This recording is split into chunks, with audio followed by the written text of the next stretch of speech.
اپنی کلاس کا آغاز کرتے ہیں۔ الحمدللہ کثیرن طیباً مبارکاً فیہ، اللہم صلی علی محمد وعلی آل محمد۔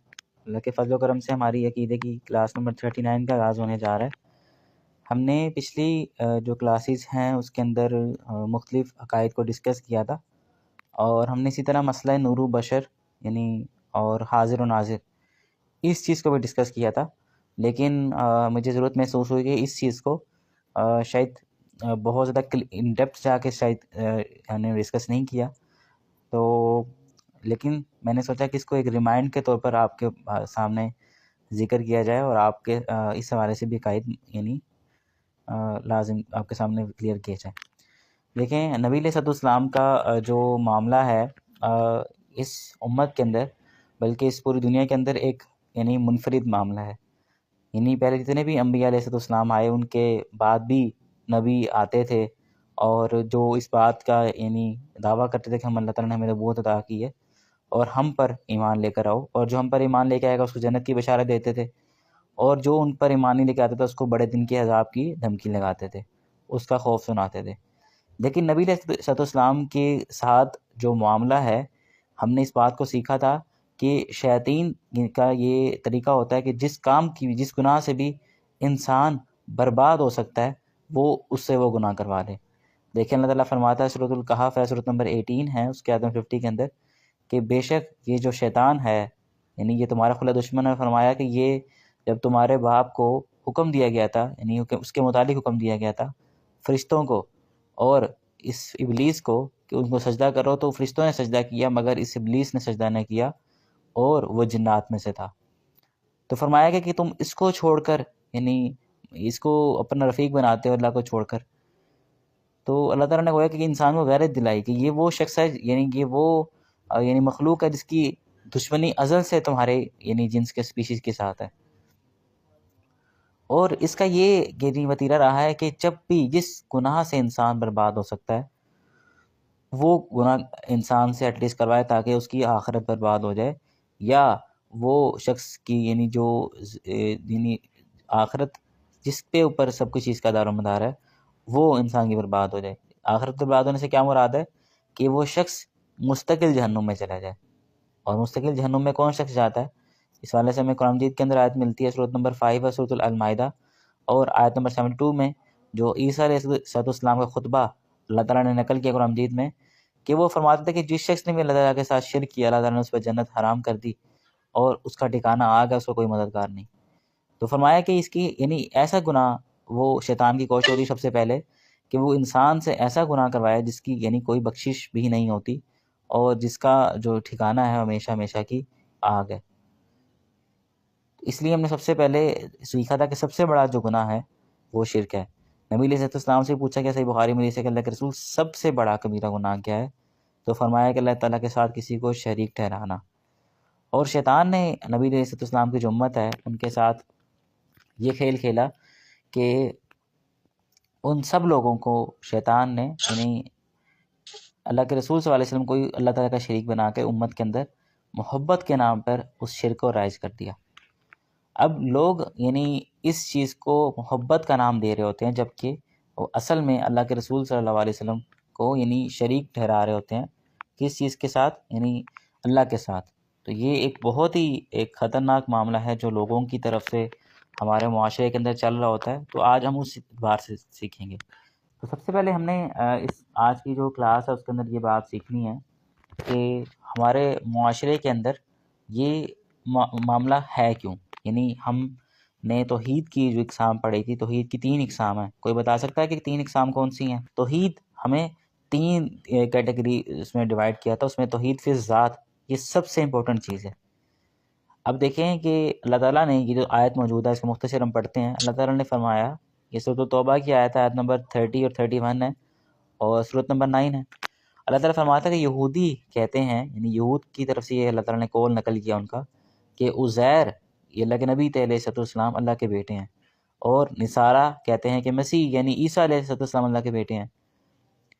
تو اللہ تعالیٰ نے یہ ان کافروں کا، مشرکین کا قول نقل کیا اپنی کتاب میں، اور فرمایا کہ ان لوگوں نے اپنے مولویوں کو، اپنے درویشوں کو اور مسیح کو اللہ کے سوا رب بنا لیا تھا۔ خیر، ہم نے اس بات کو سیکھا کہ یعنی بغیر سوچے سمجھے بغیر دلیل کے ان کی بات کی پیروی کرنا یہ ان کی یعنی ان کو مترادف ہے کہ اللہ تعالیٰ کے ساتھ ان کو شریک کر دیا جائے، کیونکہ یہ اللہ تعالیٰ ہی کے ایک حق ہے۔ اس کے بعد اگر آپ پیج نمبر 2 پہ ہیں تو اللہ تعالیٰ فرماتا ہے کہ ان لوگوں نے، سورۃ الزخرف کی آیت ہے، آیت نمبر 15 ہے، کہ اس کے لیے کہ انہوں نے اللہ کے بندوں کو اس میں سے اس کا ٹکڑا ٹھہرا دیا، یعنی ایک جزو ٹھکرا دیا۔ اب اس آیت کے اندر بھی عربی زبان کے اندر بھی جزو کا لفظ موجود ہے، اور فرمایا ان الانسان ہے، بے شک انسان ہے، لکفور، کھلا مبین کہتے ہیں کھلے کو، لکفور یعنی ناشکرہ۔ تو ہم نے اس بات کو سیکھا کہ یہ شیطان کی ایک روش رہتی ہے کہ انسان سے ایسا گناہ کروائے جس کی وجہ سے وہ مستقل جہنمی بن جائے۔ یہ شرک شیطان کو پسند نہیں ہے، کیونکہ اس گناہ کی جو سزا ہے مستقل جہنم ہے، نہ کہ صرف مستقل جہنم ہے بلکہ سورۃ العنکبوت کے اندر آتا ہے کہ اے نبی آپ پر بھی یہ وحی کی گئی ہے، اور آپ سے پہلے جتنے بھی نبی تھے سب پر یہی وحی کی گئی تھی کہ اگر آپ نے شرک کیا تو تمہارے تمام کے تمام سارے کے سارے مال برباد کر دیے جائیں گے اور تم ضیاء کاروں میں ہو جاؤ گے۔ یعنی اتنی اس کی نیکیاں یعنی جو اس نے کیا کرایا تھا وہ سب ڈسٹ بن میں زیرو، اور مستقل جہنم اس کے لیے تیار ہے۔ اس قدر یہ کبیرہ گناہ ہے۔ یعنی ایک انسان جو شیطان کی فرما برداری سے بچ کے اللہ تعالیٰ کی فرما برداری کرتا رہا زندگی میں، نیک اعمال کی ہے، لیکن اس گناہ کی لعنت دیکھیں کتنی بڑی ہے، کتنی بڑی اس گناہ کی ایک لعنت ہے کہ ایک انسان کی وہ تمام تر اللہ تعالیٰ کی فرما برداری اور شیطان کی راستے سے بچنے والی لائف اس نے اتنی بھی گزاری، وہ سب کے سب ویسٹ ہو گئی اور مستقل جہنمی بن گیا۔ تو شیطان کے لیے سب سے فیورٹ جو ایک چیز انسان کے لیے ہو جائے گی وہ شرک ہے، اور آپ یہ دیکھتے ہیں کہ معاشرے کے اندر یہ شرک بہت زیادہ عام ہے۔ یہی بات کی جاتی ہے کہ اللہ کے رسول صلی اللہ علیہ وسلم کو کہ جن نے ہر اعتبار سے امت کو توحید کا درس دیا انہی کو اللہ تعالیٰ کے ساتھ شریک کر دیا جاتا ہے۔ اس سے بڑی اللہ کے رسول کی کیا گستاخی ہوگی؟ آپ اس چیز کو دیکھیں، صحیح بخاری میں حدیث ملتی ہے کہ سیدنا عمر بن خطاب کہتے ہیں کہ اللہ کے رسول صلی اللہ علیہ وسلم نے فرمایا، تاکید کی کہ دیکھنا میرا مرتبہ یا میری شان اس طرح نہ بڑھا دینا کہ جس طرح کے یعنی عیسائیوں نے، نصارہ نے عیسیٰ علیہ السلام کی نشان بڑھا دی۔ فرمایا مجھے اللہ کا بندہ اور رسول کہنا، میں اللہ کا بندہ ہوں اور اس کا رسول ہی۔ اور آپ دیکھیں ہم کلمہ جب پڑھتے ہیں، گواہی دیتے ہیں، تو یہ اشہد ان لا الہ الا اللہ واشہد ان محمد عبدہ ورسولہ، اب یہ جو کلمات ہیں یہ ہمارے دین کا حصہ ہیں، اور یہ جب بھی کسی شخص کو ہم نے اسلام میں داخل کرنا ہوتا ہے ہم اس سے اس بات کی گواہی دلاتے ہیں کہ تم گواہی دو کہ وہ اللہ کے بندے اور رسول ہیں، جبکہ ہمارے معاشرے میں ان کو ان کی شان سے بڑھ کر یعنی غلو کی حالت میں اس میں یعنی اللہ کے ساتھ شریک کر دیا جاتا ہے۔ کیا فرماتے ہیں یہ لوگ؟ بلکہ یعنی ایک فضول بات کرتے ہیں کہ وہ کہتے ہیں کہ اللہ تعالیٰ کے نوروں میں سے ایک نور ہے۔ اسی طرح اللہ کے رسول صلی اللہ علیہ وسلم کو شریک کرتے ہیں اللہ تعالیٰ کے ساتھ۔ ہم اس بات کو کہتے ہیں کہ اللہ تعالیٰ کہ رسول صلی اللہ علیہ وسلم نے جو بذات خود ایک بشر ہے۔ اگر آپ سورۃ الکہف پڑھیں، سورۃ الکہف کے اندر سورۃ نمبر 18 ہے، اس کی آخری آیت ہے، اس کے اندر اللہ تعالیٰ حکم دیتا ہے کہ نبی تم فرما دو کہ میں تمہاری طرح کا انسان ہوں، یعنی فضیلت کے اعتبار کا ذکر نہیں کیا جا رہا، یعنی ان اسپیشی میں ہیومن ہوں۔ اور اب دیکھیں اس آیت کا انکار جو بھی کرتا ہے وہ کافر ہے۔ اب اس طرح کے جو مشرکین لوگ ہوتے ہیں وہ ان عقیدے کے حامل ہوتے ہیں، جب ان سے ہم بات کہتے ہیں کہ اللہ کے رسول نے تو یعنی خود اس بات کا اقرار کیا میں بشر ہوں، تو وہ کہتے ہیں ہم اس بات کا انکار کرتے نہیں ہیں، ہم کہتے ہیں کہ اللہ کے رسول بشر بھی تھے، نور بھی تھے۔ یعنی ایک ایسی بات جس کا نہ ذکر کتاب اللہ میں موجود ہے نہ کسی حدیث میں موجود ہے، اللہ تعالیٰ کی رسول کی شان میں بلا وجہ غلو کرنا ہے۔ دیکھیں ایک انسان اپنی عزت کو کم کر کے اللہ کی عزت کو بڑھاتا ہے۔ اللہ کے رسول نے کیا فرمایا؟ صحیح بخاری میں حدیث ہے کہ دیکھنا میری شان اس طرح بلند مت کرنا اس طرح نصارہ نے ان کی شان کو بلند کیا، میں اللہ کا بندہ ہوں، مجھے اللہ کا بندہ اور اس کا رسول ہی کہنا۔ یعنی کس قدر اللہ کے رسول صلی اللہ علیہ وآلہ وسلم کی طرف سے تاکید کی گئی یعنی اپنے اصحاب کو، بٹ آپ دیکھیں امت بالکل اس کے الٹ چلی۔ اسی طرح سورۃ الانعام میں سورۃ نمبر 6 ہے، اس کی آیت نمبر 50 کے اندر بھی اللہ تعالیٰ نے حکم دیا ہے نبی کہ تم ان کو فرماؤ یا تم کہہ دو کہ میں یعنی میرے پاس کوئی خزانے نہیں، اس طرح میں غیب نہیں جانتا ہوں، نہ ہی میں کوئی فرشتہ ہوں۔ اب یہ جو نوری مخلوق ہے یعنی جو روشنی سے بنی ہوتی ہے، لائٹ سے بنی ہوتی ہے، یہ ہمارے معاشرے میں جو اللہ تعالیٰ نے بنائی وہ دو ہی قسم کی ہیں۔ ایک تو جو آگ ہوتی ہے، آگ کے جو اوپر والی روشنی ہوتی ہے، جو لائٹ ہوتی ہے، جو اتنی یعنی تیز نہیں ہوتی، اس سے اللہ تعالیٰ نے فرشتوں کو بنایا، اور جو اس کی ریڈ والا حصہ ہوتا ہے اللہ تعالیٰ نے اس سے جنات کو بنایا۔ اب جو روشنی سے جو دو ہی مخلوقیں بنی ہوئی ہیں، ایک جنات ہیں جو آگ سے بنے ہوتے ہیں، اور فرشتوں کو نور کہا جاتا ہے کیونکہ وہ آگ سے نہیں، وہ اس کی ایک لائٹ سے بنے ہوتے ہیں۔ اب اللہ تعالیٰ کے رسول صلی اللہ علیہ وسلم جو مخلوق ہیں، ہم کہتے ہیں وہ انسان، اور یہ گویا کہ آپ دیکھیں کہ اللہ کے رسول کو نور کہنا یہ ان کی عزت میں اضافہ نہیں کرتا، یہ ان کی گستاخی کا باعث ہے۔ دیکھیں اللہ تعالیٰ نے اشرف المخلوقات کس کو بنایا؟ کیا جنات کو بنایا؟ نہیں۔ فرشتوں کو بنایا؟ نہیں۔ کس کو بنایا؟ انسان کو۔ اس کی دلیل کیا موجود ہے؟ وہی سورۃ الکہف کی آیت نمبر 50 جس کا ہم نے سٹارٹ میں پڑھا۔ اللہ تعالیٰ نے حکم دیا کس کو؟ فرشتوں کی پوری جماعت کو، اور ابلیس جو جنات کا ایک بڑا یعنی نیک جن تھا، اور گویا کہ ان کا سردار ہی کہہ لیں، ایک ان میں سے ایک بڑا یعنی جس کی اللہ تعالیٰ کی عزت تھی، ان کو آن دا بہاف آف تمام جنات، یعنی ان دونوں مخلوق کو حکم دیا کہ اس آدم کو سجدہ کرو جو مٹی سے بنائے گئے۔ تو یعنی اصل میں اللہ کے رسول کی عزت اس سے بڑھتی نہیں ہے، کم ہوتی ہے، کیونکہ اللہ تعالیٰ نے ان کو اشرف انسان بنایا جو اشرف المخلوقات ہے، آپ ان کو نور مخلوق کی طرف لے کے جا رہے ہیں۔ لوگ سمجھتے ہیں، یہ عقیدہ ہے نا، اصل میں لوگوں کو پتہ بھی نہیں کہ اللہ کے رسول صلی اللہ علیہ وسلم یعنی انسانوں کو بلکہ کس لیے بنایا، کس سے بنائے گا، فرشتوں کس سے بنائے گا، آگ سے کس لیے بنائے گا۔ اب اللہ کے رسول کو نور کہنا یہ ان کے لیے باعث عزت نہیں ہے، نہ ہی ان کی شان کو بلند کرتا ہے بلکہ ان کی شان کو کم کرتا ہے۔ ایک مخلوق وہ ایسی ہے جس کو اللہ تعالیٰ نے کوئی اختیار نہیں دیا اللہ کی نافرمانی کر سکے، نہیں فرشتے جو بنائے گئے ہیں اس لائٹ سے، اور جو آگ سے بنائے گئے جن، ان کے پاس بھی سیم اختیار، لیکن ان کے متعلق یعنی اللہ تعالیٰ نے کیا کیا کہ ان کی جگہ انسانوں کو پیدا کیا، اور ان کو کہا جاتا ہے کہ وہ زمین میں فساد کرتے ہیں۔ اب دیکھیں انسان جو ہے اشرف المخلوقات ہے، اللہ کے رسول صلی اللہ علیہ وسلم کو اس حوالے سے یہ بات بیان کرنا یہ درست نہیں ہے۔ اسی طرح ہم آگے جا کے کچھ آیات بھی پڑھیں گے جس میں بعض لوگ یعنی ان آیات سے یہ دلیل نکالتے ہیں کہ گویا کہ ان آیات میں اللہ تعالیٰ نے کہا کہ میں نے نور یعنی بھیجا ہے۔ اب یہ جو ایک شعر لکھا ہے، یعنی ایک انسان یعنی ایک عالم نے، ایک احمد رضا خان بریلوی جو ایک فرقے کا بانی تھا، اس نے ایک شرکیہ شعر پڑھا۔ دیکھیں کیا شعر ہے کہ وہی جو مستوی تھا عرش پر خدا ہو کر، اتر پڑا مدینے میں مصطفیٰ ہو کر۔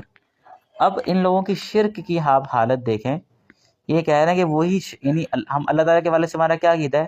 اللہ تعالیٰ نے خود بیان کیا کہ وہی اللہ ہے جس نے یعنی زمین آسمان کو بنایا فی ستۃ ایام، اور وہ عرش پر جا ٹھہرا، یعنی عرش پر مستوی ہوا۔ اللہ تعالیٰ نے خود اس بات کا ذکر کیا، اور ہم نے عقیدے کی کلاس میں بھی اس کو پڑھا ان ڈیپتھ جا کے کہ ہمارا عقیدہ ہے کہ اللہ تعالیٰ عرش پر مستوی ہے جیسا کہ اس کی شان کے لائق ہے، یعنی عرش کے اوپر ہے، اور اللہ تعالیٰ ہماری رگِ جان سے زیادہ ہمارے قریب ہے جیسا کہ اس کی شان کے لائق ہے۔ اب وہ کیسی کیفیت ہے ہم اس ڈیٹیلز میں نہیں جاتے، کیونکہ دین نے ہمیں اس ڈیٹیل میں جانے سے منع کیا اور ہمیں اس بارے سے انفارمیشن بھی نہیں دی۔ اب یہ کیا شخص کیا بات کہہ رہا ہے کہ وہی جو مستوی تھا عرش پر یعنی خدا ہو کر، یعنی وہی اتر پڑا یعنی مدینہ کے اندر مصطفیٰ ہو کر۔ گویا کہ یہ کہا جا رہا ہے کہ یہ اصل میں اللہ ہی ہے، یہ جو شرک کی ایک علازت ہے وہ موجود ہے۔ دیکھیں اللہ کے رسول نے کیا بات بیان فرمائی تھی، صحیح بخاری میں حدیث ہے، قیامت تب تک نہ قائم ہوگی جب تک میری امت عیسائیوں کی، نصارہ کی مشابہت نہ کرنے لگ جائے۔ اب نصارہ نے کیا کام کیا تھا؟ کیا ان لوگوں نے یعنی ان کی ایک گمراہی کا سبب کیا تھا؟ آپ اس چیز کو دیکھیں کہ اپنے نبی کو اللہ تعالیٰ کے ساتھ شریک کر دیا یا جز ٹھہرا دیا، اور یہی کام ان مشرکین نے کیا جو ان کے حوالے سے اللہ کے رسول کی پیشن گوئی تھی کہ یہ کام کریں گے۔ اب یہ کیا شخص یعنی ایک بکواس ہی ہے جو کر رہا ہے کہ وہی شخص جو یعنی وہی ہستی جو عرش پر مستوی تھا خدا ہو کر، اس کا ذکر بھی کیا، یعنی اگر کوئی شخص کہتا ہے کہ وہی جو مستوی تھا عرش پر، کوئی کہتا ہے کہ شاید اللہ تعالیٰ کے رسول بھی کبھی معراج پہ گئے تھے، اس حوالے سے کوئی تعویل کرتا ہے، لیکن اسپیسیفک ذکر کر رہا ہے وہ شخص خدا ہو کر وہی اتر پڑا مدینہ میں مصطفیٰ ہو کر۔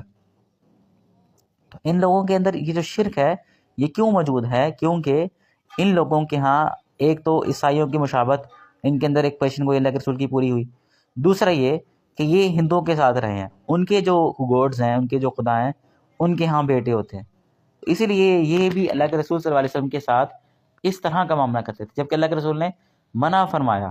دیکھیں اگلی آپ آیت دیکھیں، سورۃ الشورى کی آیت موجود ہے، اگر آپ پیج نمبر 3 کو دیکھیں، جی سورۃ الشورى کی آیت موجود ہے۔ اب لوگ کیا کہتے ہیں کہ اللہ تعالیٰ کہ نہیں معاذ اللہ بیٹا جنا، یا اللہ تعالیٰ کے متعلق یہ بات کی جاتی ہے کہ اس کا مظہر یہ چیز ہے، جبکہ اللہ تعالیٰ فرما رہا ہے کہ اس جیسی کوئی چیز بھی نہیں، لیسا کمثلہ شیء۔ اسی طرح آپ سورۃ الاخلاص کی بھی آخری آیت پڑھیں، تو فرمایا کہ یعنی اس کا ترجمہ بھی یہی بنتا ہے کہ اس کا کوئی ہمسر نہیں، کوئی بھی اس جیسا نہیں۔ اب مشرکین کی طرف سے ان آیات کا بھی یعنی غلط معنی نکالا جاتا ہے اور غلط ہی یعنی اس کی تشریح کی جاتی ہے۔ اللہ تعالیٰ فرماتا ہے کہ یعنی اس آیت کے اندر کہ بے شک تمہارے پاس قد جاءکم، بے شک تمہارے پاس آ گیا ہے، من اللہ، اللہ کی طرف سے، نور و کتاب مبین، ایک نور اور روشن کتاب۔ اب مشرکین اس بات سے کہتے ہیں کہ اس آیت میں گویا کہ اللہ تعالیٰ نے یہ ہمیں بات ارشاد فرمائی کہ تمہاری طرف نور اور کتاب آ گیا ہے۔ اور اسی طرح آپ اس چیز کو دیکھیں کہ مشرکین یہ بات بھی کہتے ہیں، یعنی جو لوگ اللہ تعالیٰ کے رسول کو اللہ کے ساتھ شریک کرتے ہیں، کہ یہ یعنی آیت دلیل ہے کہ اللہ تعالیٰ نے ایک نور کو نازل کیا۔ ہم اس بات کو کہتے ہیں کہ، اور دوسرا ان کا عقیدہ یہ بھی ہے کہ اللہ تعالیٰ نے سب سے پہلے اللہ کے رسول کو پیدا کیا انسانوں میں، جبکہ ہمارے عقیدہ ہے کہ اللہ تعالیٰ نے سب سے پہلے جس کو پیدا کیا یعنی مخلوق میں وہ قلم ہے۔ رسول نے فرمایا کہ سب سے پہلے اللہ تعالیٰ نے جس کو پیدا کیا وہ قلم ہے، اور اس کو کہا کہ آج کے بعد جو کچھ ہونے والا ہے یعنی تقدیر کو، اس کو لکھنے کو حکم دیا۔ اور انسانوں میں اللہ تعالیٰ نے جس کو سب سے پہلے پیدا کیا یعنی اس اشرف المخلوقات کی جو اسپیشی تھی، اس میں سب سے پہلے اللہ تعالیٰ نے اس کو پیدا کیا وہ آدم علیہ السلام کی ذات ہے۔ ان کا عقیدہ باطل یہ ہے کہ اللہ تعالیٰ نے معاذ اللہ پیدا کیا یعنی سب سے پہلے اللہ کے رسول کو، جبکہ ایسا کچھ بھی معاملہ نہیں ہے۔ اسی طرح اللہ تعالیٰ کے رسول صلی اللہ علیہ وسلم کے حوالے سے یہ بات کہی جاتی ہے کہ جب آدم علیہ السلام سے غلطی ہوئی تو اللہ تعالیٰ نے جب ان کی بخشش کی تو آدم علیہ السلام نے ان کے وسیلے سے دعا کی۔ ایسی کوئی بھی صحیح حدیث کتاب و سنت میں موجود نہیں ہے، سارے کی ساری من گھڑت باتیں، کہانیاں ساری موجود ہیں۔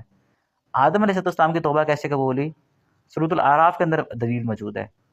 دیکھیں قرآن مجید کیسے فرقان کی حیثیت رکھتا ہے، حق کو باطل سے الگ کرتا ہے۔ مشرکین نے کیا کہا کہ اللہ کے رسول صلی اللہ علیہ وسلم کو سب سے پہلے پیدا کیا، اور یہ آدم علیہ السلام نے جب آسمان کو دیکھا تو ان کو ایک نور نظر آیا، ایک روشن ستارہ نظر آیا۔ تو انہوں نے پوچھا کہ یہ کون ہے اللہ تعالیٰ سے، تو فرمایا کہ یہ ایک نبی ہے یعنی جس کو میں نے تمہاری لاد سے پیدا کیا ہے۔ تو انہوں نے کہا کہ میں اس وسیلے سے، اس کے وسیلے سے دعا مانگتا ہوں۔ اب یہ مشرکین کا باطل عقیدہ تھا، جبکہ قرآن مجید جو فرقان کی حیثیت رکھتا ہے کیسے اس کو الگ کیا۔ قرآن مجید میں اللہ تعالیٰ نے کہا کہ تمہارے والد اور تمہاری والدہ نے اس دعا کو کیا، ربنا ظلمنا، نون الف نا ہمیشہ استعمال ہوتا ہے جمع کے لیے۔ اگر آدم علیہ السلام اکیلے دعا کر رہے ہوتے تو وہ نون چھوٹی آتا، تو وہ دعا کہتے ہیں ربنا ظلمنا انفسنا، یعنی اے اللہ ہم نے اپنی جانوں پر ظلم کیا اور اگر تم ہمیں معاف نہ کرے گا تو ہم نقصان اٹھانے والوں میں سے ہو جائیں گے یا ہم برباد ہونے والوں میں سے ہو جائیں گے۔ اب آدم علیہ السلام کی دعا ہمیں کتاب اللہ میں ملتی ہے کہ آدم علیہ السلام نے ان کلمات کے ذریعے دعا کی، جبکہ مشرکین اس روایت کو پیش کرتے ہیں کہ اللہ تعالیٰ نے ان کو نور سے پیدا کیا۔ اسی طرح آپ آگے جا کے دیکھیں کہ اللہ تعالیٰ کی فرماتا ہے کہ اسی کی نشانی میں سے کہ اس نے تمہیں مٹی سے پیدا کیا اور پھر تم انسان ہو گئے جو زمین میں پھیل رہے ہو۔ اور پھر آدم اللہ تعالیٰ کیا بات بیان فرماتا ہے سورۃ الاعراف کے اندر بھی، اور یہی بات سورۃ النساء کی ابتدائی آیات کے اندر بھی موجود ہے، اور یہ ان ڈارونس کی تھیوری کو رد کرتی ہے جو کہتے ہیں کہ بندر سے انسان بنا، یا ایولیوشن تھیوری کو بھی رد کرتی ہے جو کہتے ہیں کہ ایولیوشن ہوئی، ایٹ دین یہ انسان ڈائناسور تھا، یہ پہلے کوئی اور مخلوق تھا اور پھر یہ چینج ہوتا ہوتا ہوتا انسان بنا۔ ایک فضول سی ایک سائنسدان، ایک یعنی سٹھیائے بابے کی تھیوری ہے، جبکہ قرآن مجید اس باطل عقیدے کو کیسے رد کرتا ہے؟ فرماتا ہے اللہ تعالیٰ کہ وہی ایک اللہ ہے جس نے تمہیں پیدا کیا ایک جان سے اور اسی کا جوڑا بنایا تاکہ تم اسے سکون حاصل کرو۔ اور یہی بات اللہ تعالیٰ بیان فرماتا ہے سورۃ النساء کی پہلی آیت کے اندر بھی۔ اب یہ دیکھیں اللہ جی خلقکم، اس نے پیدا کیا من نفس واحدہ، ایک واحد کہتے ہیں اکیلی جان سے، اور خلقہ منہا یعنی پیدا کیا اس سے زوجہا، اس کی زوجہ، اس کی بیوی، وبثھا منہما اور پھیلا دیے رجال کثیرا، رجال کہتے ہیں مرد کو، ونساء اور عورتیں۔ تو فرمایا گیا کہ یہ ایولیوشن تھیوری کو اینڈ کرتی ہے، یہ ختم کرتی ہے اس بات کو کہ یہ آیت جو ہمیں دلیل دے رہی ہے کہ ایک جان سے پیدا کیا اور اسی جان سے تم پیدا کیا۔ اب یہ یعنی بعض لوگ کہتے ہیں کہ اللہ تعالیٰ نے بھی ایک قوم کے اوپر عذاب بھیجا تو بندر بنا دیے۔ اللہ کے رسول صلی اللہ علیہ وسلم سے سوال کیا اللہ کے رسول کے اس مخلوق کا کیا معاملہ تھا؟ فرمایا کہ اللہ تعالیٰ جس قوم کے اوپر اس طرح کا عذاب بھیجے اس کی نسل کی آگے افزائش نہیں کرتا، یعنی اس قوم کو اللہ تعالیٰ نے انسان سے بندر بنایا تھا، یعنی ایڈن اللہ تعالیٰ نے ان کی مزید آگے نسل نہیں بڑھائی۔ اور اب دیکھیں جو لوگ اس کی عقیدے کو بھی یعنی سپورٹ کرتے ہیں، یعنی تو فرمایا گیا کہ وہ جن لوگوں پہ اللہ تعالیٰ کا عذاب آیا وہ انسان تھے نا پہلے، بعد میں اللہ تعالیٰ نے ان کو بندر بنایا۔ ایٹ دین یعنی بات ہی معلوم ہوتی ہے اس آیت کو جو سورۃ النساء کی پہلی آیت اس بات کو مزید ایکسپلین کرتی ہے کہ اللہ تعالیٰ نے سب سے پہلے آدم اور حوا ان کی یعنی زوجہ کو پیدا کیا اور انہی میں سے دیکھیں لفظ موجود ہے واضح یعنی اسی آیت کے اندر کہ وہ منہا زوجہ ہاں یعنی اسی یعنی ان کی سے زوجہ پیدا کی وہ بسا منہما اور انہی میں سے منہما یعنی پیدا کر دیے رجالن کثیرا و نساء اور بہت سے مرد اور عورتیں. تو یہ اس بات کو یعنی دلیل کو ختم کرتی ہے. اسی طرح آپ دیکھیں کہ اللہ تعالیٰ فرماتا سورۃ اعراف کے اندر کہ اے آدم کی اولاد اگر تمہیں میں سے تمہارے پاس رسول آئیں جو تمہیں میری آیتیں سنائیں اور جو شخص ڈرے گا اور اصلاح کرے گا پھر ان پر نہ کوئی خوف ہوگا نہ وہ غمناک ہوں گے. اچھا یہ آیت اس کا کانٹیکسٹ کیا ہے؟ سورۃ الاعراف کے آیت نمبر 35 جب اللہ تعالیٰ نے آدم علیہ السلام کو نکالا جنت سے، اور یہی آیت موجود ہے سورۃ البقرہ کے اندر بھی، سورۃ نمبر 2 آیت نمبر 39 کے اندر بھی اللہ تعالیٰ نے یہی بات بیان کی تھی. اب تمہیں جب میں زمین پہ اتارا ہوں اب تمہارے پاس میرے رسول آئیں گے جو ان کی بات مانے گا، یعنی جو ان کی بات سن کے اطاعت کرے گا اس کے اوپر قیامت کے دن نہ کوئی خوف ہوگا اور نہ وہ غمناک ہوگا. یعنی قیامت کے دن اس بڑے عذاب کے دن کے اندر وہ شخص یعنی سکون میں ہوگا. اسی طرح آپ دیکھیں دیگر کچھ مزید بھی آگے آیات موجود ہیں جس میں ہمیں دلالت کرتی ہیں کہ اللہ کے رسول صلی اللہ علیہ وسلم جن نسل میں سے تھے، ابراہیم علیہ السلام کی اللہ کے رسول نسل میں سے تھے، یعنی ان کی اولاد میں سے تھے. اب یہ بعض لوگوں کا یہ کہنا ہے کہ اللہ کے رسول معاذ اللہ نور ہے، یہ عقیدہ کسی بھی اعتبار سے کتاب و سنت اس کو سپورٹ نہیں کرتا. ایک من گھڑت ایک ضعیف روایت لا کر پیش کی گئی، لیکن ہم نے فرقان جو قرآن مجید اس فرقان کی حیثیت رکھتا ہے اس سے بھی آپ کو یہ بتلایا کہ آدم علیہ السلام نے اصل میں دعا یہ کی تھی ربنا ظلمنا انفسنا وان لم تغفر لنا، اور اللہ تعالیٰ کی صفت رحمان کا واسطہ دے کر دعا کی کہ اللہ ہمیں معاف فرما دے، یعنی جو ہم سے غلطی ہوئی جنت کے اندر تو اللہ تعالیٰ نے ان کی غلطی معاف فرما دی اور اس کو اس سے درگزر کر دیا. لیکن مشرکین کیا کہتے ہیں کہ اللہ تعالیٰ کے یعنی رسول آدم علیہ السلام نے ان کے نبی نے اللہ کے رسول کو دیکھا کہ وہ آسمان پہ ایک چمکتا ستارہ تھا نور کے، ان کے ذریعے دعا کی. تو یہ سب باتیں لگائی ہیں، ان کا کہیں سے بھی اس حوالے سے ہمیں سپورٹ نہیں ملتی. اچھا اسی طرح دیکھیں اگر آپ پیج نمبر 9 کے اندر آئیں تو اس میں آگے 2 آیات موجود ہیں. اب مشرکین یہ بات کہتے تھے، مشرکین مکہ، کہ وہ یہ کہتے تھے کہ یہ یعنی شخص تو نبی ہے، یعنی ہم سے زیادہ کیسے حاجت رکھ سکتا ہے کہ یہ شخص تو ہمارے ساتھ کھاتا پیتا ہے چلتا پھرتا ہے اور یہ بازاروں میں گھومتا ہے. گھومنے سے مراد یہ نہیں کہ یعنی جانا، یعنی یہ عام طور پہ ہمارے ساتھ یہ بائنگ سیلنگ کرتا ہے، یعنی اور یہ عام ہی بندے جس طرح عام انسان کی گزارتے ہیں وہ زندگی گزارتا ہے. تو وہ آگے سے کہتے تھے کہ اللہ تعالیٰ نے کوئی فرشتہ یعنی کوئی نوری مخلوق کیوں نہیں بھیجی. اب یہ مشرکین یہ کہتے ہیں کہ اللہ کے رسول تو نور تھے، نوری مخلوق تھے. اب یہ آیات اگر ایک انسان قرآن مجید کو کھول کے پڑھے گا تو مشرکین کے اعتراض کر رہے ہیں کہ اللہ تو نے نوری مخلوق کیوں نہیں نازل کی جو اس پر ہم ایمان لے کر آتے. یہ تو جو تیرا بندہ نبی ہونے کا دعویٰ کر رہا ہے یہ تو ہمارے جیسا ہے، یہ تو بازاروں میں چلتا پھرتا ہے ہماری طرح کھاتا پیتا ہے.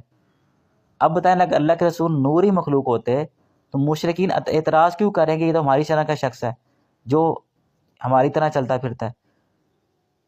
اسی طرح یہ اگر ایک انسان کھول کے اس بات کو دیکھے، اب یہ جو آیت انہوں نے پڑھی ہے کہ ہم نے پہلے تجھ سے پہلے کسی آدمی کو ایسا نہیں بنایا. اب دیکھیں جو نوری مخلوق ہے اس کو موت ایسے نہیں آتی. اب فرشتے ہیں وہ زندہ رہتے ہیں ہمیشہ، لیکن ایٹ دن ان کو بھی موت آئے گی جب اللہ تعالیٰ سب مخلوقات کو یعنی موت کا حکم جاری کرے گا، سب کو موت آ جائے گی. لیکن اب دیکھیں کہ اللہ تعالیٰ کیا بات اس آیت کے اندر فرما رہا ہے کہ اے نبی اگر تم سے پہلے یعنی ہم نے کسی کو ہمیشہ زندہ رہنے کے لیے بنایا، پھر اگر یعنی تو مر گیا فائن متا، اگر تجھے موت واقع ہوئی فہم الخالدون، کیا یہ ہیں ہمیشہ رہنے والے. اسی طرح سورۃ ایک آئی تھنک زمر کے اندر بھی بات بیان کی گئی کہ اے نبی تم بھی یعنی فوت ہو جانے والے ہو، اور وَإِنَّكُمْ مَيِّتُونَ کہ وہ لوگ بھی میت ہونے والے ہیں. یعنی یہ لوگ جو دعویٰ کر رہے ہیں تمہارے متعلق ایٹ دین تم سب نے یعنی اس دنیا سے نکل کر ہمارے پاس آ جانا ہے. اب یہاں سے ہم نے اس بات کو بھی پڑھنا ہے کہ نبی علیہ السلام کے متعلق ایک عقیدہ جو شرک کا پیدا کیا جاتا ہے، مسئلہ حاضر اور ناظر. یعنی کہ بعض مشرکین کا یہ عقیدہ ہے کہ اللہ کے رسول صلی اللہ علیہ وسلم نور و بشر تو ہے، لیکن ہم نے اس حوالے سے دلائل پڑھ لی ہے کہ اس طرح کی کوئی دلیل کتاب اللہ میں موجود نہیں ہے.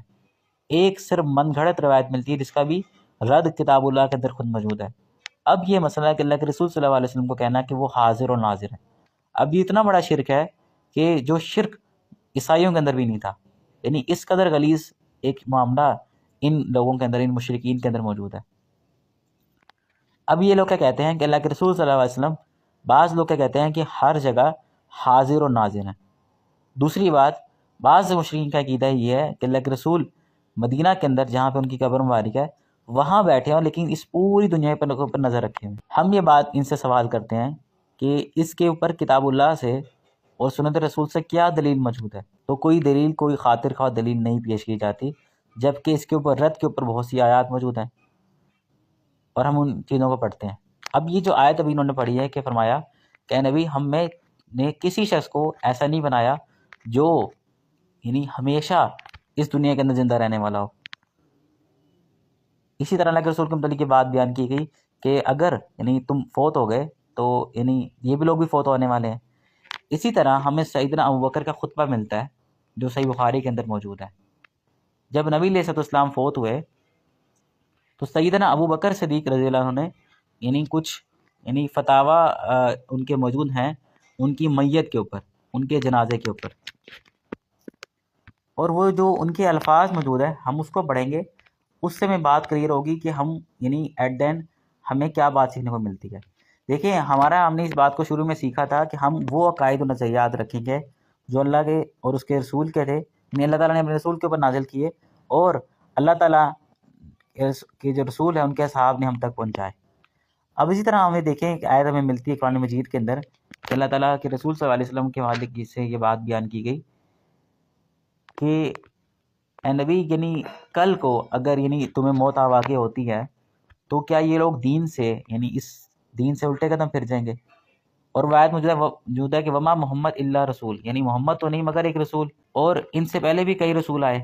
یعنی یہ آیت بیان کی گئی سورۃ آل عمران کی آیت موجود ہے، بلکہ کوئی اوپن کر لے. بات بیان کی گئی جب نبی علیہ السلام فوت ہوئے تو عمر رضی اللہ عنہ نے کہا کہ جو شخص یہ بات کہے گا، یعنی یہ صحیح بخاری کے اندر حدیث موجود ہے، اور آپ میں سے کوئی اوپن بھی کر لے 4452 اس کو اوپن کر لیں، اور یہ حدیث صحیح بخاری کے اندر موجود ہے. تو سیدنا عمر تلوار لے کے کھڑے ہو گئے کہ تم میں سے جو شخص اس بات کو کہے گا کہ اللہ کے رسول فوت ہوگا اس کی میں گردن اڑا دوں گا.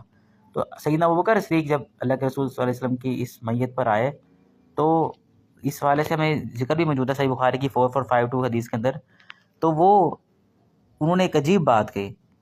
سیدنا ابوبکر آئے اور وہ کہتے ہیں، صحابہ رسول کی کہتے ہیں جو اس حدیث کے راوی ہیں یعنی سیدہ عائشہ، وہ اس حدیث کو بیان کرتی ہیں، وہ کہتی ہیں کہ سیدنا عمر نے اس بات کا اعلان کیا تلوار لے کر آیا کہ جو شخص تم میں سے اس بات کا اقرار کرے کہ اللہ کے رسول کو موت واقع ہوئی ہے تو میں اس کی گردن اڑا دوں گا. اور وہ لوگ ان کے ارد گرد جمع ہوئے تھے. تو لوگ سیدہ عائشہ کہتے ہیں کہ جب اللہ کے رسول صلی اللہ علیہ وسلم کے پاس سیدنا ابوبکر تشریف لے کر آئے ان کی میت کے پاس، تو سیدنا ابوبکر خطبے کے لیے انہوں نے اپنی یعنی بات چیت کرنا سٹارٹ کیا. اب یہ جو حدیث ہے صحیح بخاری کی 4452 نمبر حدیث ہے، اگر آپ لوگ اوپن بھی کرنا چاہیں تو آپ اوپن کر لیں، میں یہیں سے پڑھوں گا. تو اب عبداللہ بن عباس کہتے ہیں جب سیدنا ابوبکر آئے تو ابوبکر نے جب بولنا شروع کیا تو لوگ عمر کے ارد گرد جو جمع تھے وہاں سے وہ سیدنا ابوبکر کی طرف متوجہ ہو گئے اور انہوں نے ایک بات کہی. وہ کیا بات تھی کہ وہ کہتے ہیں کہ تم میں سے جو شخص عبادت کرتا تھا اللہ کی، بلکہ یہ اس سے پہلے یہ بات بیان کی کہ تم میں سے جو شخص عبادت کرتا تھا محمد کی تو سن لو کہ ان کو موت واقع ہوئی ہے، اور سن لو کہ تم میں سے جو شخص عبادت کرتا تھا اللہ کی تو اسے معلوم ہونا چاہیے کہ اللہ تعالیٰ حی اللہ یہ موت ہے کہ اس کو کبھی یعنی موت نہیں آئے گی، وہ ہمیشہ حی ہے یعنی زندہ رہنے والا ہے اور کبھی اس کو موت واقع نہیں ہوگی. اور اپنی اس بات کی دلیل میں انہوں نے یہ آیت پڑھی. یعنی وہ کہتے ہیں کہ تمہیں اگر شبہ ہے کہ اللہ کے رسول کو کبھی موت واقع نہیں ہوگی تو یہ دلیل دیکھو قرآن کتاب اللہ کے اندر جو آیت موجود ہے کہ اللہ کے رسول کو بھی موت واقع ہو جاتی ہے، اور یہی آیت پڑھی سورۃ آل عمران کی آیت نمبر 144 جو بھی ہادیہ نے تلاوت کی کہ وما محمد الا رسول، محمد تو نہیں تھے مگر ایک رسول، قد خلت من قبلہ رسول، اس سے پہلے بھی کتنے رسول گزر چکے ہیں. اور یعنی اگر ان کو موت واقع ہو یعنی خود سے ان کے اوپر کوئی ایسی مصیبت آ جائے یا وہ قتل کر دیے جائیں، یعنی قتیلہ کے لفظ موجود ہے آپ دیکھیں عربی کے اندر، یعنی ان کو شہید کر دیا جائے گویا کہ کسی جنگ کے اندر، تو کیا تم الٹے پاؤں پھر جاؤ گے، یعنی ایڑیوں سے پاؤں یعنی اپنے پاؤں سے پھر جاؤ گے؟ تو فرمایا کہ جم میں سے جو کوئی دین سے پھرے گا وہ اللہ کا کچھ نقصان نہیں کرے گا بلکہ یعنی اپنا ہی نقصان کرے گا. اسی طرح جب وہ کہتے ہیں صحابہ رسول کے جب سیدنا ابوبکر نے اس آیت کی تلاوت کی تو مدینہ کے اندر جو شخص بھی ملتا وہ اس آیت کی تلاوت کرتا اور اس بات کی دلیل دیتا کہ یعنی یہ آیت اس بات کی دلیل ہے. اور اسی طرح سیدنا عمر بھی کہتے ہیں کہ جب مجھے اس بات کا ہوش آیا تو جب میں نے لوگوں کو اس کی تلاوت کرتے سنا تو مجھے یعنی محسوس ہو گیا کہ واقعتاً اللہ کے رسول وفات پا گئے، اس دنیا سے چلے گئے. اب یہ لوگ کہتے ہیں کہ اللہ کے رسول یعنی ان کی جو زندگی یا آخرت کی زندگی وہ دنیا میں زندگی کی طرح ہے. اور بعض مشرکین نجس لوگ یہ بات کہتے ہیں کہ اللہ کے رسول صلی اللہ علیہ وسلم جب ان کو دفنانے جا رہے تھے ان کے ہونٹ ہل رہے تھے. یعنی ان خبیثوں کی، ان جاہل لوگوں کی ایک خباثت دیکھیں. وہ کہہ رہے ہیں کہ معاذ اللہ ایک زندہ نبی کو صحابہ رسول نے کیا دفنایا ہے؟ ایک زندہ شخص جس کے ہونٹ ہل رہے ہوں اس کو صحابہ رسول دفنائیں گے؟ ان کی ضرورت پڑتی ہے کسی اپنے ان کا نبی جن کو سے اتنی زیادہ محبت ہے وہ ان کو زندہ حالت میں معاذ اللہ قبر کے اندر دفنا دیں گے؟ ایک شخص کی موت واقع ہوئی ہے تب ہی اس کو دفنایا گیا نا. لیکن جب ایک انسان اسی طرح اپنے علماء کو اپنا رب بنا لے گا تو وہ ان کتاب اللہ کی جو واضح آیات ہیں احادیث ہیں نہیں پڑھے گا. اسی طرح آپ دیکھیں یہ جو سیدنا ابوبکر کا فتویٰ ہے یہ کس چیز کے بعد دلالت کرتا ہے؟ وہ کہتے ہیں کہ جو تم میں سے جو شخص عبادت کرتا تھا، یعنی ابوبکر رضی اللہ عنہ کہتے ہیں کہ جو تم میں سے عبادت کرتا تھا اللہ کا رسول تھے اس کو معلوم ہونا چاہیے اللہ تعالیٰ کے رسول کو موت واقع ہوئی ہے. اور یہ جو لفظ ہے یعنی عربی کے اندر بھی آیات کے اندر بھی یہی موت کا لفظ موجود ہے. اور اسی طرح اگر آپ اس حدیث کی عربی کھولیں اس کے اندر بھی موت کا یا مات کا لفظ موجود ہے. یہ دونوں ایک ہی یعنی روٹ ورڈز ہیں. اس کے عربی کی یعنی گرامر کی وجہ سے یہ ورڈز کے اندر تبدیلیاں آتی ہے. تو اللہ کے رسول صلی اللہ علیہ وسلم کی موت واقع ہوئی اور ان کو دفنا دیا گیا. اب ان کی جو زندگی ہے وہ یعنی آخرت کی زندگی بہتر ہے. آپ دیکھیں سورۃ الزحر کے اندر اللہ تعالیٰ یہ بات بیان فرماتا ہے کہ بے شک ہر آنے والا وقت یعنی تمہارے لیے بہتر ہے یعنی پچھلے وقت سے. اب اللہ تعالیٰ کہ رسول صلی اللہ علیہ وسلم کے پاس ایک عورت یعنی ایک عورت ان کے پاس ملنے آتی تھی. جب اللہ کے رسول فوت ہو گئے تو ابوبکر عمر نے کہا کہ ہم اس عورت کے پاس جاتے ہیں، اس عورت کے پاس جا کے اپنا دل ہلکا کرتے ہیں. تو اللہ کے رسول بھی اس عورت کے پاس جایا کرتے. ایک بوڑھی عورت تھی وہ عورت رونے لگی. سیدنا ابوبکر عمر نے کہا کہ تو آپ جانتی نہیں کہ اللہ کے رسول اس دنیاوی آزمائشوں سے نکل کے جنتوں میں پہنچ گئے. اللہ تعالیٰ کی یعنی جو ایک سکون والی معاملہ ہے، ایک راحت والا معاملہ، اللہ کے رسول وہاں پہنچ گئے ہیں. تو انہوں نے کہا میں اس بات پہ نہیں رو رہی، میں اس بات پہ مانتی ہوں، میں اس بات پہ رو رہی ہوں کہ اب اللہ تعالیٰ کی طرف سے کوئی وحی نازل نہیں ہوگی. یعنی آسمان کا جو تعلق ہے زمین کے ساتھ ایک جڑا ہوا تھا انبیاء کے ذریعے وہ ختم ہو گیا. ختم نبوت جو ہوگی اور آخر نبی بھی اس دنیا سے چلے گئے. اب دیکھیں کہ یہ جو معاملہ ہے بعض لوگ کہتے ہیں کہ ہمیں کشف آتا ہے، وحی آتی ہے یا الہام ہوتا ہے. یہ تمام کی تمام باتیں فضول ہیں. ہاں اس طرح کا معاملہ ہوتا ہے کسی شخص کے دل میں اللہ تعالیٰ کوئی بات ڈال دے لیکن وہ گارنٹی کے ساتھ نہیں ہستا میں اللہ تعالیٰ نے یہ بات سجھائی ہے. یعنی کسی کل میرے دل میں کوئی اللہ تعالیٰ کو بات ڈال دے اس وقت کہ میں یہ کام نیکی کا کام کر لوں. اب یہ ایسا کچھ اللہ تعالیٰ نے میرے دل میں ڈالی ہو کیا پتہ میرے دل کا خیال ہو. یہ وحی کا درجہ نہیں رکھتا، نہ یہ کشف کا درجہ رکھتا ہے، نہ یہ الہام کا درجہ رکھتا ہے. یہ تمام کے تمام سلسلے ختم ہو چکے. اب مشرکین یہ بات کہتے ہیں کہ اللہ کے رسول حاضر نازل ہے. اس لیے دیکھیں کہ بد عقیدہ لوگوں نے کیا لفظ یوز کیا، حضرت محمد. یہ لفظ ہی باطل ہے. حضرت صرف اسی چیز کے لیے یوز کیا جاتا ہے جو شخص حاضر ہو. یعنی کیا یوز کیا جاتا ہے؟ حضرات اعلان سے مت فرمائیں. اب یہ کس کو مخاطب کیا جا رہا ہے؟ مردوں کو مخاطب کیا جا رہا ہے یا جو شخص اس دنیا سے چلا گیا. ہمارے اللہ کے رسول کے متعلق بالکل بھی عقیدہ نہیں ہے کہ وہ مرد ہیں. یعنی ہمارا عقیدہ ہے کہ ان کی دنیاوی زندگی ختم ہو چکی ہے، ان کی برزخی زندگی ہے اور ان کی جو موت ہے وہ شہداء والی ہے. دیکھیں اللہ کے رسول صلی اللہ علیہ وسلم جب فوت ہوئے تو اللہ کے رسول نے فرمایا، اللہ کے رسول کو ایک بوڑھیا ایک یہودی عورت نے زندگی کے اندر زہر دیا تھا اور اللہ تعالیٰ نے ان کو موت کے وقت وہ تکلیف محسوس کر فرمائی تاکہ ان کو شہادت کے مرتبے پہ اللہ تعالیٰ فائز کر دے. حدیث میں آتا ہے کہ جو شخص کسی یعنی مرض سے بھی فوت ہو گیا، یعنی اس سے یعنی اس کو کوئی زخم لگا اور وہ بعد میں بھی فوت ہوا، یعنی کسی شخص کو کسی جنگ میں کوئی زخم لگا، کوئی تکلیف پہنچی اور وہ بعد میں بھی جا کے فوت ہو، اس کو بھی شہداء کا لقب دیا جاتا ہے. تو جب نبی سید عائشہ فرماتے ہیں اللہ کے رسول جب فوت ہونے لگے تو فرماتے ہیں کہ میں اس زہر کا اثر جو اس بوڑھیا یہودی عورت نے مجھے دیا میں محسوس کر رہا ہوں کہ میری انتڑیاں کٹ رہی ہیں اس تکلیف سے. اور اسی تکلیف سے اللہ کے رسول کی یعنی اس دنیا سے یعنی رخصتی ہوئی اور یعنی اللہ کے رسول کی روح اس دنیا سے یعنی چلی گئی. اب اس معاملے میں مشرکین کیا کہتے ہیں کہ اللہ کے رسول ہر جگہ حاضر ناظر ہیں. اب دیکھیں نبی علیہ السلام جب مکہ کے اندر تھے مدینہ کے اندر نہیں ہوتے تھے، اور جب کبھی مکہ میں ہوتے تھے مدینہ کے اندر نہیں ہوتے تھے. اگر کوئی شخص کہتا ہے اللہ کے رسول ہر جگہ حاضر ناظر ہے تو ہجرت کس چیز کی؟ یعنی اللہ کے رسول نے ہجرت کیوں کی؟ وہ تو ہر جگہ حاضر ناظر ہیں. پھر ہجرت کس چیز کی ہوئی؟ ہجرت مدینہ یہ لفظ کیوں یوز کیا جاتا ہے؟ یہ تو ہمیں بتایا گیا نا، بچپن سے ہمیں پڑھایا گیا. اب یہ جب ہمارا کیلنڈر ہے ہجری کیلنڈر کیوں رکھا گیا کہ جب سے اللہ کے رسول نے ہجرت کی تھی اسی سال سے یہ آغاز کیا جاتا ہے. آج 1447 ہجری ہو گیا ہے، یعنی 1447 ایئرز ہو چکے ہیں اللہ کے رسول کو ہجرت کیے ہوئے. اگر اللہ کے رسول مکہ میں نہیں تو مدینہ میں تھے. یہ کس طرح کا ایک فضول سی بات بدعقیدگی کے اوپر مبنی کہی جاتی ہے اللہ کے رسول کے حوالے سے. اسی طرح ایک بات اور بھی کہی جاتی ہے اللہ کے رسول صلی اللہ علیہ وسلم کے اعتبار سے کہ وہ ہر جگہ حاضر ناظر ہماری محفلوں میں آتے ہیں. اللہ کے رسول کی کہیں بھی یہ بات نہیں رہی. لیکن اللہ کے رسول صلی اللہ علیہ وسلم جب فوت ہونے لگے تو ایک بڑھیا عورت آئی، اس نے کہا کہ اللہ کے رسول اگر میں آپ کو نہ پاؤں تو کس سے ملوں؟ تو فرمایا ان دو بزرگوں یعنی ابو بکر عمر کی طرف اشارہ کیا کہ تم ان کے پاس ملو۔ اس طرح ایک اور روایت ملتی ہے صحیح بخاری میں، اللہ کے رسول صلی اللہ علیہ وسلم جب فوت ہو گئے تو سیدنا عمر کہتے ہیں کہ اللہ کے رسول صلی اللہ علیہ وسلم جب فوت ہو گئے تو انہوں نے خطبہ دیا اور فرمایا کہ آج یعنی دوسرے دن اگر اللہ کے رسول اس دنیا سے وفات پا گئے تو اللہ تعالیٰ نے قرآن مجید کو تمہارے درمیان باقی رکھا ہے۔ ان کو کہنا چاہتا ہے کہ تم پریشان کیوں ہوتے ہو؟ اللہ کے رسول تو ہر جگہ حاضر ناظر ہے، تمہاری مدد کریں گے، تمہاری مشکل حل کریں گے، تم پریشان کیوں ہوتے ہو؟ وہ کہتے ہیں کہ اللہ تعالیٰ آج اگر اللہ کے رسول وفات پا گئے ہیں تو اللہ تعالیٰ نے قرآن کو تمہارے درمیان باقی رکھا ہے، اللہ تعالیٰ نے اللہ کے رسول کو اپنے نبی کو بھی اسی کتاب کے ذریعے ہدایت دی اور تمہیں بھی اسی کتاب کے ذریعے ہدایت دی۔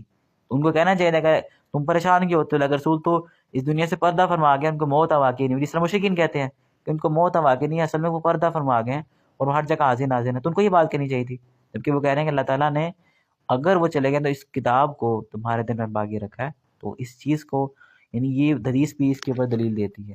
اسی طرح اور بھی بہت سی آیات اور حدیث اس کے اوپر دلیل دیتی ہے کہ اللہ کے رسول صلی اللہ علیہ وسلم اس دنیا سے چلے گئے، اور اگر اس دنیا میں موجود ہوتے تو کبھی بھی یعنی یہ معاملہ آپ کو نظر نہ آتا ہے جو ہمارے معاشرے میں نظر آ رہا ہے۔ اسی طرح ہم یہ بات کہتے ہیں کہ اگر آپ کہتے ہو کہ محفلوں میں یعنی اللہ کے رسول آتے ہیں تو اللہ سورۃ ایک آئی تھنک میرے ذہن میں نہیں آ رہا وہ صورت ہے، اس میں اللہ تعالیٰ نے حکم دیا کہ یعنی جو لوگ اللہ کے رسول کے سامنے آواز بلند کرتے ہیں ان کو اس فعل سے باز آنا چاہیے، قریب اللہ تعالیٰ ان کے اعمال برباد کر دے اور وہ نقصان اٹھانے والے میں سوچے۔ ہم یہ بات کرتے ہیں اگر آپ کہتے ہو اللہ کے رسول آپ کے پاس حاضر ہیں اور آپ ممبر بیٹھ کے سلام یعنی نماز پڑھا رہے ہو، بیان کر رہے ہو، یعنی کس قدر گستاخی کہ ایک نبی تمہارے درمیان میں موجود ہے اور تم اس کے سامنے اونچی اونچی آواز میں بول رہے ہو۔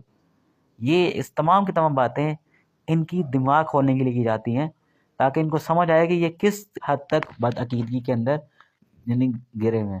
تو اللہ کے رسول نے ہمیشہ یعنی وہ جو حدیث میں شروع میں پڑھوں گا، سیدنا عمر کہتے ہیں کہ اللہ کے رسول نے فرمایا کہ دیکھنا میری شان اس طرح نہ بلند کرنا کہ جس طرح کے نصارہ نے ان کی اپنے نبی کی شان کو بلند کر کے کس طرح یعنی ان کو اللہ تعالیٰ کا بیٹا قرار دیا اور کہا کہ بڑے ان کے بڑے موضوع ہیں، ان کے پاس بڑی پاورز ہیں، ان کو اللہ تعالیٰ کے ساتھ شریک کر دیا۔ فرمایا کہ مجھے اللہ کا بندہ ہوں، مجھے اللہ کا بندہ اور رسول ہی کہنا۔ یہ کہتے ہیں اللہ کا نور، گواہی دیتے ہیں، کلمہ پڑھتے ہیں کہ ہم اللہ کے بندہ اور رسول مانتے ہیں، لیکن کہتے ہیں ہم اللہ کا نور بھی مانتے ہیں، کلمے سے ہی انکار کرتے ہیں۔ تو یہ اس حد تک ان کی بدعقیدگی ان کے عقائد و نظریات کے اندر موجود ہے۔ تو ہمیں ان لوگوں کو اس چیز سے بچانا ہے۔ دیکھیں اللہ کے رسول نے سارے دن کی محنت کی تاکہ لوگ یعنی ان کے عقائد درست ہو جائیں، توحید کے اوپر آ جائیں۔ اگر کسی شخص کی توحید ٹھیک نہیں ہے، عقیدہ ٹھیک نہیں ہے، تو اس کے عمل کوئی قبول ہی نہیں ہو رہا، اس تمام کے تمام اس کے جو اعمال